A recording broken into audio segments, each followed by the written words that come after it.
Caitlin Clark has set the college basketball world on fire. We are pleased to bring her into Fansided, the Windy City podcast, working with H&R Block, as you can see. Caitlin, you're very green today. This is a huge initiative by H&R Block to bring representation to female athletes in the college world. What does it mean to you to be teaming up here?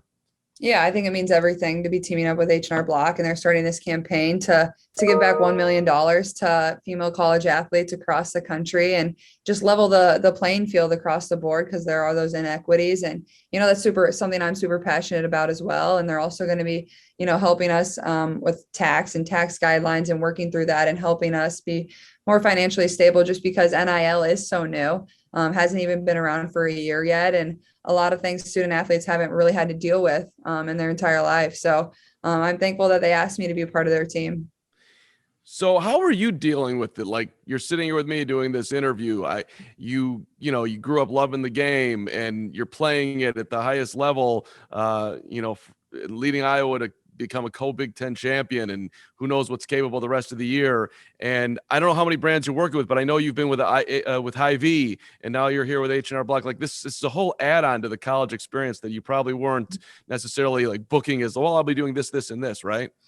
Yeah, certainly. Obviously, this is something very new. When I first got to college, like, this wasn't a thing. It wasn't even in my mind. So I wasn't even thinking about it. But, obviously it all happened so fast, and now it's here. It's something student athletes really have to deal with. And I think that's another part of H&R Block's campaign is really helping them, just because this is new.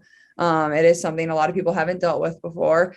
So helping them and guiding through this process of paying taxes, and then also the part of giving back and really leveling the playing field and giving a fair shot to all female college athletes across the country. Are you kind of aware of the impact you're having? For the record, I mean, I graduated from Iowa a couple of years back here, and I get a text yesterday from somebody from my era.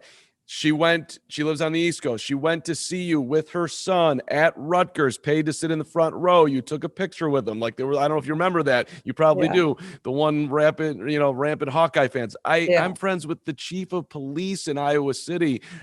Have you been going to Iowa women's basketball games? Yes, they're amazing. Like, you guys had to sell out the biggest crowd in Iowa City since 1988. And yes, it's partly due to the team, but you're leading this. So, I mean, it's a big deal. Are you letting that sink in, enjoying it, like the moment of all of it?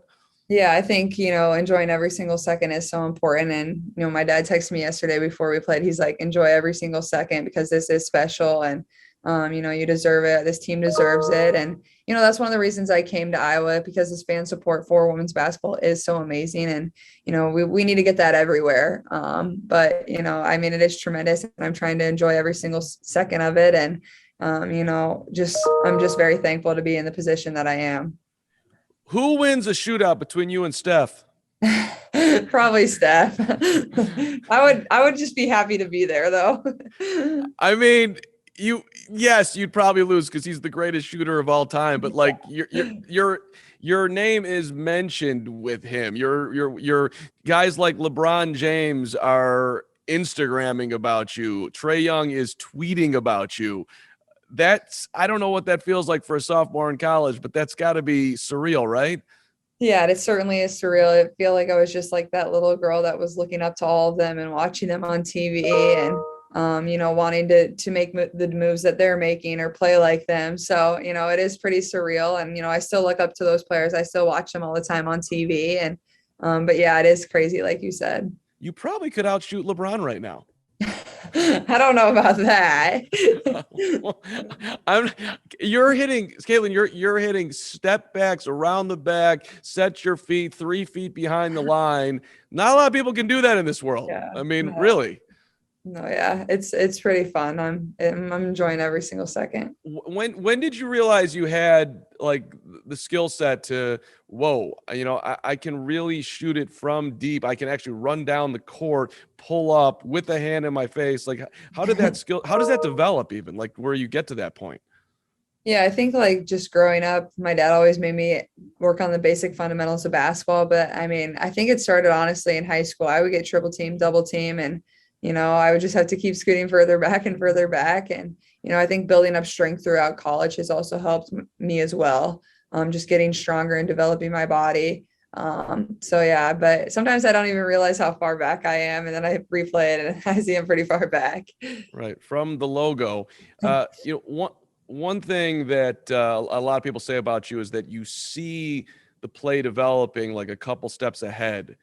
Can you describe how perhaps that's if that's accurate, or just how sort of you see the game? Because like I've interviewed like LeBron in the past, Galen. He'll be like, on this play I saw him over there, and this I'm like, how do you know? How can you take a snapshot of one play in a huge long game and you can remember where everybody is? Do you have that type of like recall when you think about the game? Yeah, I think I usually know where my teammates are going to be before they're there. And I think that kind of just speaks to the chemistry that we have, especially me and Monica. I think, we work pretty well together. And when you play with them every single day, all around the year, it happens pretty quickly. But no, I think, yeah, I can see some things develop before they do. But I think that also speaks to the offense we run. And, we kind of know the actions that we're going to do and know where your teammates are going to be. So, yeah, I mean, I think sometimes I do see it a step ahead, but also at the same time, my teammates put them in a pretty good position to catch it as well. Your goal, I would assume, basketball wise, is to play in the WNBA. Yes. Do you think you're ready to do that right now? I mean, I think there's still some things I could probably improve on before I get there, but no, I mean, I love being in college and playing college basketball, so I'm in no rush to leave. And yeah, I mean, I just love it, and I love Iowa City. I love being a Hawkeye, so yeah, I'm just enjoying every single second of being here. Yeah, and you should, and everything that you're doing with H&R Block and name, image, and likeness, and capitalizing as much as you can, for sure. I think you probably know where I'm going here. Like, do you think that if you wanted to go to the WNBA, like the age limit is you can't go, I think for you it's till 2023. Do you think that's right? Yeah, I think obviously a lot of things have to change before they would change the rule for leaving early. Obviously, I think pay would have to increase, the number of teams would have to increase, roster spots, and yeah, I think overall those things would kind of have to change before they change the age limit rule. All right, let's stay in college then. How high up? How high up for this Iowa basketball team? What? Uh, I mean, are you like tunnel vision? We are going to win it this year. How are you thinking about it? Yeah, I think that's always our goal. And obviously, our first step was being a Big Ten champ, and then going to the NC or the Big Ten tournament next, and then NCAA tournament. But taking it, we always say go 1-0 every single day. So, that's how we're going to look at it, and just go 1-0 every single game, and then move on to the next. Fastest women's basketball player to 1,000 points. What does that mean to you? Yeah, I think obviously it's pretty special, and I honestly didn't know I was even that close. So it was kind of a surreal moment, and there's been a lot of really great basketball players, a lot of them that I've grown up watching and wanting to be like. So it's pretty cool to be mentioned in the likes of some of them. Yeah. So Maya Moore was your inspiration growing up. Is that right? Yeah, I really liked her. What? How come? Well, I was a big WNBA fan, but there wasn't really a team. Like the closest team was the Minnesota Lynx to Des Moines. So my dad would take me up to the games there. And, I vividly remember getting to watch her, and I got a picture with her. And, it's just kind of crazy that, literally was that young girl just a few years back. And now I'm in kind of her shoes that she was, and I'm trying to inspire the next generation and pave the path for them. And yeah, I think it's just kind of crazy to look back on, but she was definitely my favorite player. So everyone in your family plays sports, correct? Like literally every Clark is like talented in some way, shape, or form. Is that accurate for the Yeah. most part? Do you walk around saying I'm the best of all of you? It's okay. I think they might admit that. I don't say that though. They're all still pretty competitive to me and kind of pick on me a lot still. So Yeah, fair enough. Can you? I just always wonder in people's journeys to where they get to. Like, was there a moment where you realized, like, wow, I could be pretty good at this if I really set my mind to it and keep building on it? Is there any moment in time where maybe you're sitting with someone in your family, or just, I don't know, with a friend, teammate, coach, where you're like, you know what, I can play in college and maybe further? yeah, I think like growing up, I always played up a lot, and eventually I was playing up like 3 grades. And I think that's when I was like, okay, like I could probably be pretty good at this. That's kind of when I had that realization, like, oh yeah, I want to play college basketball. I want to be one of the best. I want to play with the best. And I think, that was the moment that I was like, okay, like, let's do this. I assume you're a gym rat. How Yeah, many I am. how many shots do you get up a day? Call it summertime or even in season. A lot, honestly. I think the biggest thing for me has honestly been trying to learn when to not get in the gym, and giving my body a rest and learning that aspect of it, especially as you are in season. Obviously, out of season is a little different, but kind of learning that over the course of the season has kind of been something I've had to deal with since getting to college.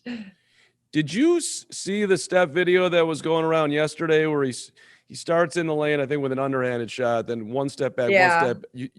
I Can you saw that. do you do that type of stuff?